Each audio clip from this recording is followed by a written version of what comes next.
అంట అనుకుంటున్నారా? మేము బృందావనం నుంచి చికెన్ బిర్యానీ ఇంకా చికెన్ 65 తెప్పించుకున్నాం గైస్. ఎందుకంటే శ్రావణ మాసం వచ్చింది కదా, నాన్ వెజ్ తినలేము. అందుకే బయట నుంచి నాన్ వెజ్ ఈరోజు లాస్ట్ అని తెప్పించుకున్నాం. టేస్ట్ చేసి ఎలా ఉందో చెప్తాం. దానికన్నా ముందు ఏమేమి వచ్చిందంటే చికెన్ బిర్యానీ, చికెన్ 65, ఇది మసాలా, పెరుగు, ఆనియన్ ఇంకా లెమన్. ఇది కూడా ఆనియన్ ఇంకా లెమన్.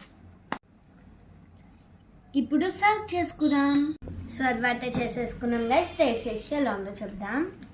ఇట్లా ఫ్రై చేసిన ఆనియన్స్, ఈ ఆనియన్